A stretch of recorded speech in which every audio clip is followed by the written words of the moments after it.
Astrology एक divine दैवी विद्या है। आजकल जो सब्जेक्ट चल रहा है वो डिविजनल चार्ट या वर्ग कुंडली के बारे में बता रहे हैं। तो उसी कंटिन्यूएशन में आज एक और वर्ग कुंडली, सप्तमांश वर्ग कुंडली के बारे में बताएंगे। सप्तमांश वर्ग कुंडली या उसी को डिविजनल चार्ट नंबर 7 या शॉर्ट में D7 कहते हैं, राइट।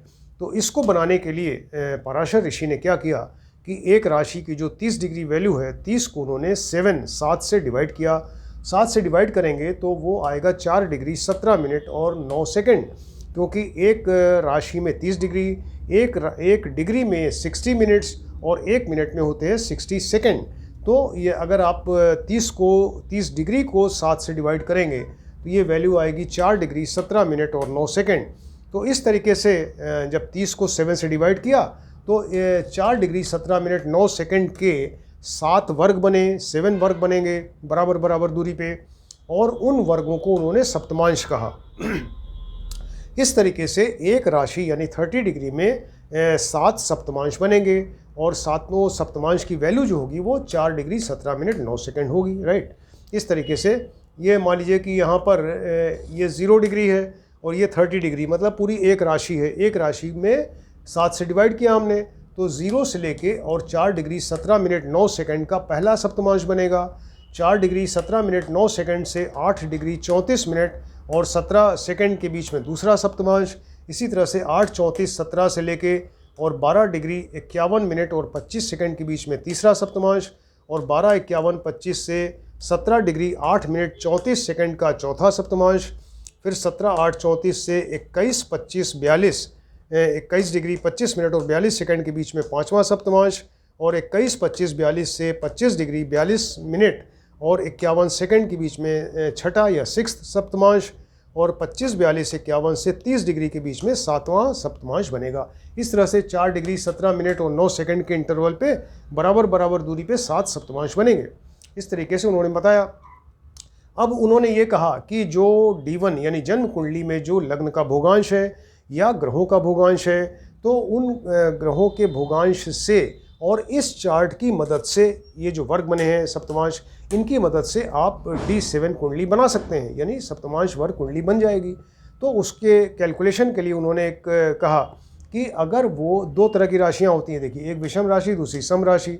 विषम का मतलब जो ऑड नंबर की राशि है, तो इसमें 1 3 5 7 9 11 राशि आएगी। सम राशि मतलब जो 2 से कट जाए, इवन राशि, नंबर राशि 2 4 6 8 10 12 ये राशियां होंगी। तो उन्होंने कहा कि ये जो आप लग्न का भोगांश या ग्रहों के भोगांश जो D1 में है, उससे आप जब D7 की कुंडली बना रहे हैं तो उस समय आप ये ध्यान दें कि विषम राशि अगर है वहाँ पर, अगर D1 में विषम राशि है तो उसको कैलकुलेशन के लिए फर्स्ट राशि से यानी उसी राशि से कैलकुलेट करेंगे आगे, राइट। अगर D1 में जन्म कुंडली में अगर कोई विषम राशि है, उससे आपको D7 बनाना है तो वो उसी राशि से कैलकुलेट होगा। अगर वो सम राशि आ रही है किसी भोगांश में लग्न के या ग्रहों के, तो फिर वहाँ से उस राशि से 7वीं राशि वहाँ से गणना प्रारंभ होगी या कैलकुलेशन प्रारंभ होगा। ये उन्होंने कहा कि विषम राशि में उसी राशि से, और सम राशि अगर है तो उस राशि से आगे 7th राशि से गणना या कैलकुलेशन प्रारंभ होगा। अब ये सप्तमांश कुंडली मान लीजिए आप बना रहे हैं, तो उसका क्या यूज़ है, क्यों बताया इसको? तो यूज़ ये है कि व्यक्ति की जो संतान है, व्यक्ति की संतान और उसके ग्रैंड चिल्ड्रेन, उनके बारे में आप डिटेल्स जान सकते हैं। उनकी पर्सनैलिटी, उनका बिहेवियर, उनका कैरेक्टर और उनका एटीट्यूड और पढ़ाई लिखाई, ये सब बहुत सारी चीज़ें, आप उनकी क्वालिटीज़ क्या हैं, इनके बारे में, उनका कैरेक्टर क्या है, तो ये संतान के बारे में और ग्रैंड चिल्ड्रन के बारे में आपको पता चल सकता है D7 कुंडली से। सप्तमांश जन्म कुंडली में तो 5th हाउस से देखते हैं, और उसी चीज़ को और ज़्यादा डिटेल देखने के लिए आप जो है सप्तमांश वर्ग कुंडली का इस्तेमाल कर सकते हैं, D7 वर्ग कुंडली, राइट। ये बताया।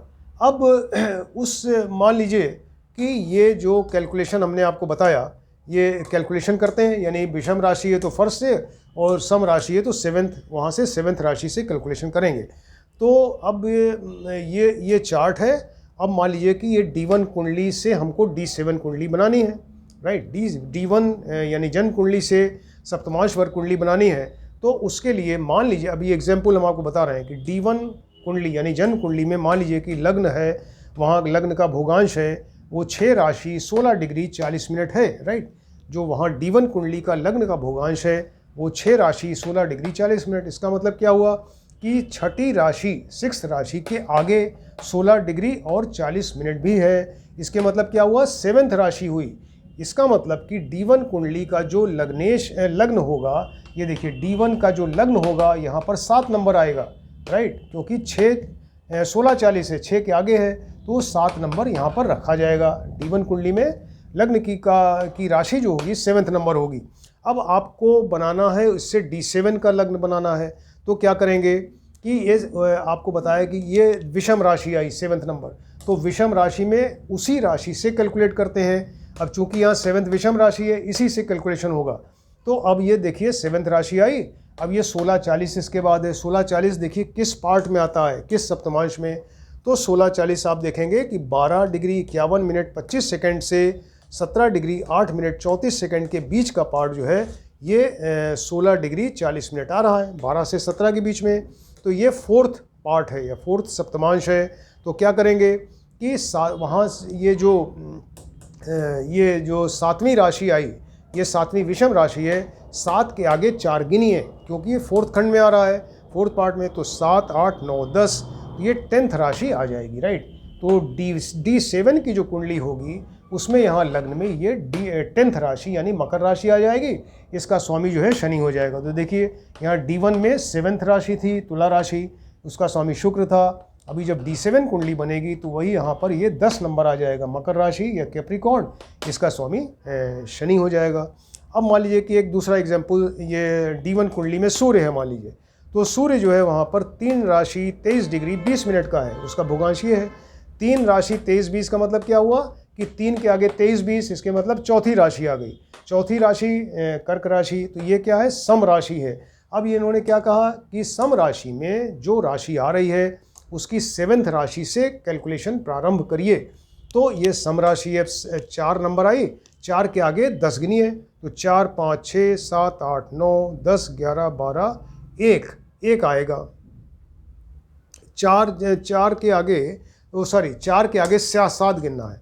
तो सम राशि में कहा कि जो राशि है उसके आगे 7 गिनिए, तो 4 5 6 7 8 9 10 नंबर राशि आएगी। देखिए तो 4 से 7 गिनने से 10th राशि आई यानी मकर राशि आई। अब ये गणना यहाँ से प्रारंभ होगी, तो 10th राशि आई, तो अब ये पार्ट देखिए कितना डिग्री है, तो 23 डिग्री 20 मिनट है। अब देखिए 23 डिग्री 20 मिनट यहाँ किस खंड में, किस पार्ट में आता है, तो 21 25 42 से लेके 25 डिग्री 42 मिनट 51 सेकंड के बीच में, ये वाला इस पार्ट के बीच में यानी 6th पार्ट में ये पार्ट आ रहा है, यानी ये 23 डिग्री 20 मिनट। तो 23 डिग्री 20 मिनट जो है वो यहाँ इसके और इसके बीच में यानी 6th पार्ट के बीच में आ रहा है, 6th वर्ग में। तो क्या करेंगे कि गणना यहाँ 10वीं राशि से प्रारंभ होनी है, राइट। तो 10 के आगे 6 गिनिए, तो 10 11 12 1 2 3 नंबर आया। इसके मतलब कि D7 कुंडली जो वर्ग कुंडली है यहाँ तीसरी राशि में सूर्य होगा, राइट। वहाँ पर देखिए कहाँ पे था, वहाँ चौथी राशि में था। चौथी राशि में चूँकि सम राशि थी, तो सम राशि में उस चौथी से 7वीं से हमने स्टार्ट किया कैलकुलेशन। 4 के आगे 7 गिनिए, तो 4 5 6 7 8 9 10 नंबर आया। अब 10 से स्टार्ट होगा। अब 10 के आगे यहाँ पर ये डिग्री देखिए 23 20 इस पार्ट में आता है, ये 21 से 25 के बीच में यानी 6th का पार्ट। तो 4 के आगे 6 हमने गिना, यहाँ 4 राशि थी, 4 के आगे 7 था, 10 राशि, 10 के आगे 6 गिना, तो 10 11 12 1 2 3 नंबर आया। इसके मतलब कि D7 कुंडली में तीसरी राशि में ये देखिए यहाँ पे सूर्य रहेगा, तो इसका लग्न का भोगांश जो है वो मकर होगा D7 में, और सूर्य जो है वो यहाँ पर बैठ जाए। इसी तरह से बाकी आप सारे ग्रहों का निकाल सकते हैं, और वो सम है कि विषम है और किस पार्ट में आ रहा है उसको देखते हुए सारे ग्रहों का भोगांश बना दीजिए D7 में, और D7 कुंडली आपकी तैयार हो जाएगी, राइट। तो D7 कुंडली तो बनी। इसका यूज़ आपको बताया कि वो संतान के बारे में और ग्रैंड चिल्ड्रन के बारे में, उनका बिहेवियर, उनकी पर्सनैलिटी, उनका मेंटल एटीट्यूड, उनका कैरेक्टर और उनकी क्वालिटीज़ क्या हैं, गुण क्या होंगे, और ये सारी चीज़ें जो है आप ये इससे D7 कुंडली से बता सकते हैं। D1 में वही चीज़ 5th हाउस से, और D7 में यहाँ पर उसी चीज़ को कंफर्म कर सकते हैं या उसमें कुछ चेंजेस हो रहे हैं तो आपको पता चलेगा। या और डिटेल आप D7 कुंडली से देख सकते हैं। अब ये D7 कुंडली आपके सामने है, D1 है, D7 है। अब वो व्यक्ति कोई आया आपके पास में और वो आपसे अपनी संतान के बारे में पूछ रहा है, तो आप क्या किस तरीके से फल बताएंगे? तो फल बताने के लिए ऋषि पाराशर ने ये कहा कि ये देखिए विषम राशि और सम राशि, राइट। तो विषम राशि और सम राशि 2 राशियों बताया आपको। तो विषम राशि में अगर पहला मान लीजिए कि ये खंड है, पहला सप्तमांश और सम राशि का 7वां सप्तमांश है, राइट। उन्होंने ये बताया कि विषम राशि का पहला सप्तमांश और सम राशि का 7वां सप्तमांश जो होगा, ये देखिए विषम राशि में पहला और सम राशि देखें तो इस सम राशि में 7वां सप्तमांश आएगा। तो अगर वो वहाँ D1 अगर ये है सप्तमांश है, विषम का पहला और सम का 7वां, तो इसका स्वामी जो होगा वो क्षार का मतलब एल्केली होता है। तो क्षार, एसिड और एल्केली 2 होते हैं केमिकल्स, तो एल्केली होता है क्षार, तो ये क्षार होगा, राइट। तो ये जो उन्होंने नाम ये सब बताए हैं, क्षार, क्षीर, दधि, घृत, तो ये सब एक्चुअली फल बताने के लिए आपको बहुत ज़्यादा हेल्पफुल होंगे। ये इसी के अनुरूप या इसी के अनुसार उन्होंने ये चीज़ें बताई हैं। तो अगर किसी कैंडिडेट का उसके D7 में अगर लग्न में, यानी सप्तमांश वर कुंडली के लग्न में अगर पहला सप्तमांश हो विषम राशि में, और अगर सम राशि है तो 7वां सप्तमांश का लॉर्ड जो होगा क्षार होगा, एल्कली होगा। क्षार क्या होता है, कहीं अगर स्किन पे डाल दिया जाए किसी पे तो बड़ा दर्द होगी, तकलीफ़ होगी और कष्ट होगा, जलन होगी और एक अजीब सी स्मेल आएगी उससे, मतलब वो अजीब सा लगेगा आपको और बहुत तकलीफ़ होगी उसकी वजह से। तो ऐसे व्यक्ति की संतान जिसके व्यक्ति के लग्न में D7 की लग्न में अगर विषम राशि है तो पहला सप्तमांश और सम राशि का अगर 7वां सप्तमांश है, तो उसकी संतान जो होगी फिर बड़ी क्रोधी, क्षार की तरह से बड़ी क्रोधी, जो आपको कष्ट दे और विचलित कर दे और चिड़चिड़ी होगी, इरिटेटिंग, और इसके अलावा जो है वो डिसओबीडियंट और वो बदतमीजी से बात करे, ठीक से बात ना कर पाए, और राइट, ये सारी चीज़ें जो है वो ये इस तरह की होंगी, डिसओबीडियंट होगी। तो इस तरह की संतान व्यक्ति की होगी जो क्षार की तरह कष्ट दे, ऐसी संतान जो है फिर वो इस व्यक्ति की होगी जिसमें क्षार सप्तमांश आ रहा है, राइट। अब एक दूसरा बताया कि ये अगर विषम राशि है लग्न में, D7 कुंडली में अगर विषम राशि का 2nd सप्तमांश हो या सम राशि का अगर 6ठा सप्तमांश है, उस केस में उसका लॉर्ड क्षीर होता है। क्षीर का मतलब एक अमृत के समान या पंचामृत के समान जो होता है। तो ये बहुत ही अच्छी चीज़ जो दूध से बनाई जाती है क्षीर, और मन को शांत करे, मन को खुश कर दे, इस तरह की है। तो ऐसे व्यक्ति की जिसकी की D7 कुंडली में लग्न में अगर क्षीर सप्तमांश आ रहा है, तो फिर वो क्या होगी, उसकी संतान बड़ी सुंदर, गुणी, सुशील और आज्ञाकारी होगी और मीठा बोलने वाली, बहुत अच्छा बोलने वाली होगी, और वो जो कैंडिडेट है जिसकी संतान है वो बड़ा खुश होगा अपनी संतान से, राइट। मान लीजिए कि ये D7 कुंडली के लग्न में अगर विषम राशि का 3rd सप्तमांश हो या सम राशि का 5th सप्तमांश है, तो फिर वो दधि वर्ग में आता है। उसका लॉर्ड जो होगा दधि होगा। दधि का मतलब होता है कि दही, तो दूध तो तरल होता है, लिक्विड पदार्थ होता है जो बह सकता है, उसी को जमा आप देंगे किसी बर्तन में तो जम जाता है, स्थिर हो जाता है, राइट। और जिस बर्तन में जमाएंगे तो उसी बर्तन का रूप ले लेगा वो।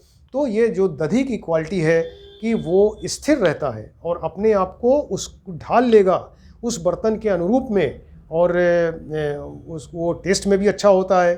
तो ऐसे व्यक्ति की जो संतान होगी तो वो यहाँ पर दधि की तरह, यानी स्थिर बुद्धि वाली, और जैसे कि एक मेंटल पीस होगा उसको, और वो विचलित नहीं होगी और बड़ी विनम्र होगी, कोमल स्वभाव की होगी, और इसके अलावा वो अधिकार प्रिय होगी और अपने आप को परिस्थिति के अनुसार ढाल लेगी। इस तरह की संतान जो समय पड़ने पे अपने आप को चेंज कर ले, तो वो ऐसी संतान व्यक्ति की होगी अगर ये इसका लॉर्ड जो है दधि बन रहा है, राइट।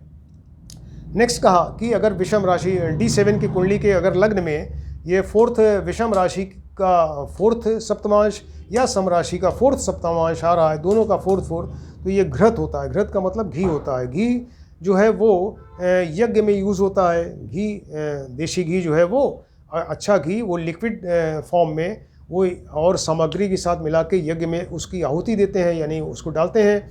तो ये शुभ कर्म में यूज़ होता है और इसके अलावा लोगों की भलाई के लिए है, ये लोगों का जनता की भलाई होती है उससे और लोगों को उससे फ़ायदा होगा, यज्ञ से ये होता है। तो ऐसे व्यक्ति की जो संतान होगी वो भी फिर बहुत ही बढ़िया संतान होगी और रिलीजियस माइंडेड होगी, पवित्र मन की होगी और इसके अलावा रिस्पेक्ट देने वाली होगी और वो त्याग और बलिदान की उसके अंदर फीलिंग होगी और लोगों की भलाई के लिए काम करेगी, ऐसी संतान होगी, राइट। मान लीजिए कि वो D7 के लग्न में, D7 जो लग्न है उसमें विषम राशि का 5वां सप्तमांश हो या सम राशि का अगर 3रा सप्तमांश है तो इक्षु का मतलब गन्ना होता है, तो ये इक्षु उसका लॉर्ड होगा। और ये गन्ने का क्वालिटी क्या है कि गन्ना जो है वो बड़ा उसका रस मीठा होता है जो मन को तृप्त कर दे और मन उससे खुश हो जाए पीने के बाद। और गन्ना अपने आप में एक वो लंबा आकार में होता है और सॉलिड होता है, दृढ़ होता है, राइट, ये इस तरह से, और वो स्ट्रांग होता है। तो ऐसे व्यक्ति की संतान भी जो होगी वो फिर बहुत ही मृदु स्वभाव की, मीठा बोलने वाली होगी और इंसान की तबीयत खुश हो जाए उससे, इस तरह से मन को प्रसन्न करने वाली ऐसी संतान होगी, राइट। बहुत ही सिंपल हार्टेड होगी और उसकी बड़ी गुणी संतान होगी, राइट। अगर मान लीजिए कि D7 की लग्न में अगर ये 6th विषम राशि का 6ठा सप्तमांश या सम राशि का अगर 2रा सप्तमांश है तो उसका लॉर्ड होगा मध्य का मतलब शराब से है। तो शराब क्या है कि वो व्यक्ति, इससे ये नशा आता है और जो पीते हैं उनको प्रसन्नता होती है इससे और सुख की फीलिंग होगी, आनंद की एक फीलिंग होगी और चिंताएं उससे हट जाती हैं, ऐसा इसका इफेक्ट होता है। तो ऐसे व्यक्ति की जो संतान होगी तो वो मन को प्रसन्न करने वाली होगी और सुख देने वाली होगी और संतान जो है बड़ी अपने आप में बड़ी खुश मिजाज और हंसमुख टाइप की होगी और प्रसन्न होगी। इसके अलावा वो ओबीडियंट और उसकी पर्सनैलिटी बड़ी बढ़िया होगी, राइट, वो मीठा बोलने वाली होगी, इस तरह की संतान होगी, वो मन जिससे खुश हो जाए ऐसी संतान होगी।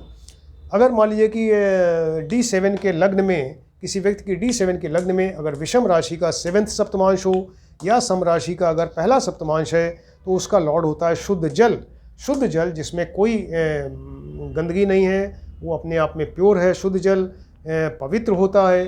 तो वो जीवन देने वाला है ना, जीवन देने वाला, उससे मन खुश हो जाए और मन को तृप्ति हो ऐसा पानी पीने से।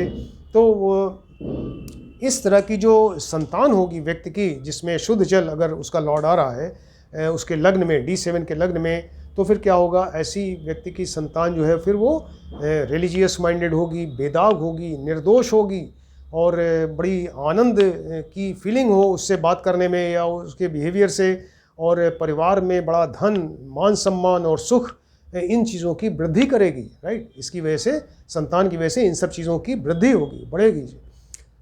तो ये इस तरह से बताया कि ये जो D7 वर्ग के जो स्वामी बताए हैं, ये 7 अगर किस विषम राशि या सम राशि के अगर ये सप्तमांश हो तो क्या उसके स्वामी बनते हैं, उसके अनुसार ये फल कितने अच्छी तरीके से बताया कि बिल्कुल इसी के अनुसार ही फल मिलेंगे संतान से, राइट।